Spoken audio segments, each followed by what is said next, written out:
గురుభ్యో నమః శ్రీ మహాగణాధిపతయే నమః శ్రీ సరస్వత్యై నమః. భక్తులారా, వ్యాస మహర్షి రచించిన భాగవత మహాపురాణం యథాతథంగా చెప్పుకుంటాం. అంటే ప్రతి విషయం కూడా చెప్పుకున్నాం. అందులో భాగంగా నిన్నటి వరకు 2 స్కందాలు పూర్తి చేసాం. 3వ స్కందాన్ని 80 భాగాలుగా నిన్నటి వరకు చెప్పుకున్నాం. ఇవాళ 81 భాగం చెప్పుకుందాం. అంటే 80 రోజుల నుంచి చెప్పుకున్నాం అనమాట. తృతీయ స్కందమే. ప్రారంభించే ముందు వ్యాసమానాన్ని ప్రార్థన చేసుకుందాం. వ్యాసాయ విష్ణురూపాయ వ్యాసరూపాయ విష్ణువే నమో వై బ్రహ్మదేవాయ నమో నమః. సమర్థ సద్గురు సాయినాథ్ మహారాజ్ కి జై. స్థిర బుద్ధితో ఆత్మానత్వ వివేకాన్ని పొంది యోగం యొక్క పరమపదాన్ని అధిష్ఠించకోరే భక్తులు నా పాదపద్మాలను సేవించడంలో ఆసక్తి గలవారై నారీ సాంగత్యాన్ని, అంటే ఆడవాళ్ల సాంగత్యాన్ని నరకద్వారంగా మనసుల్లో భావిస్తారు.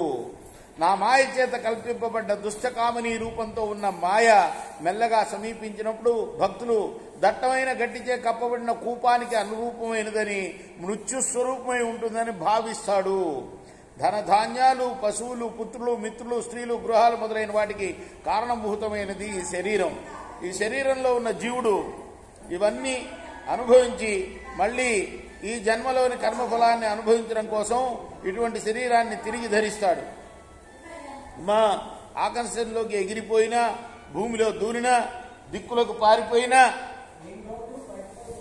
ఎచ్చల దాగినా కర్మఫలాన్ని అనుభవించక తప్పసుమా.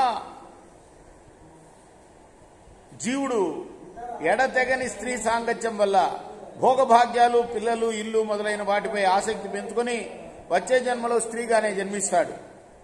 ఇలా స్త్రీత్వాన్ని పొందిన జీవుడు నా మాయ వల్ల పురుష రూపాన్ని పొంది ధనాదుల్ని ఇచ్చే భర్తను సంసార బంధానికి మాయే కారణంగా తెలుసుకోవాలి. ఈ సంసార బంధమే మృత్యువు. జీవుడికి ఆధారంగా ఉపాధి అయిన లింగమయ దేహం నిలిచి ఉంటుంది. ఈ లింగమయ దేహంతో తనకు నివాసమైన ఈ లోకం నుండి వేరు లోకాలకు పొందుతూ పూర్వకర్మల యొక్క ఫలితాన్ని అనుభవిస్తూ తిరిగి కర్మలపై ఆసక్తుడవుతూ ఉంటాడు.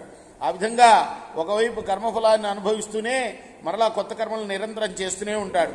మనస్సు, పంచభూతాలు, పంచేంద్రియాలు వీటితో ఏర్పడి, అంటే 3 మనస్సు, పంచభూతాలు, పంచేంద్రియాలు వీటితో ఏర్పడి సుఖసాధనమైన దేహం క్రమంగా శుష్కించి నశిస్తుంది. అడవిలో వేటగాడు మృగాలకు గానాదులతో అనుకూలమైన సదుపాయాలు కూర్చి ఆకర్షణలు అమర్చుతాడు. అవే మృగాల పాలిటి మృత్యువుగా పరిణమిస్తాయి. అటువంటి దేహాన్ని చాలించడమే మరణం అంటే.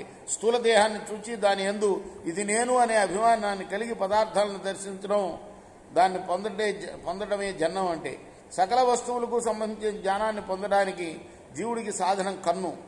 ద్రష్ట, చూడదగిన దాన్ని చూచుట అనే యోగ్యత సంపాదించుకున్నప్పుడు జీవుడికి పుట్టుట, గిట్టుట అనేవి ఉండవు.